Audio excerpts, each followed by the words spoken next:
annoyed, and I'm annoyed with myself, and that makes it even more annoying. If you saw my video on Friday, I was down in London because I had an interview for something stage manager related. And the interview itself was good in terms that the three people interviewing me, they asked like the questions I really wanted them to ask. They were lovely and welcoming. So like that part was good. They were good.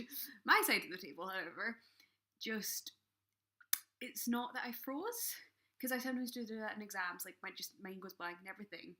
But this was different because I just kept hesitating, like over things that I really really shouldn't have. So like one of the first questions was about different types of stage, and the guy in the panel asked, "What is it when there's a stage with an audience on two sides that are facing each other?" And I answered like, "Oh, it's not the Traverse. It is Traverse. I know it's Traverse. I've known that since 3 years ago. I ASM'd a show that was in Traverse, a show that I'd like, just finished telling them about and showing them pictures of." And then the next question was, what are the duties of a DSM? I've been performing the duties of a DSM, which is Deputy Stage Manager, for a few years, and it's the job that I want more than anything else in the world. Like, that's what I want to do. I have read book after book and followed blogs and Twitter accounts and websites and everything just to learn as much about being a DSM as I can.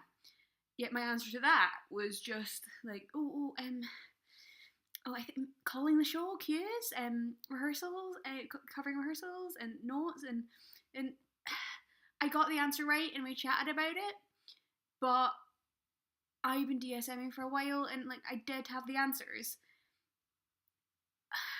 I'm just annoyed that I was like downplaying myself and sort of like preemptively apologising for being wrong when I wasn't wrong, and even if I was wrong, that's all right. I just want to stop hesitating every time I'm speaking to someone that I think knows more than me. So whether they do or they don't, it doesn't change the fact that what I have to say is valuable and like worth listening to. So I'm a bit annoyed about that. Someone had like I had their answers and they sort of saw that, but I totally downplayed myself. Which is irritating. But I'm going to try and turn it into something positive. And from now on, just done with hesitating. Class, my friends, work, and interview. I'm done with hesitating. I'm going to speak and not apologise for that, and even risk being wrong sometimes.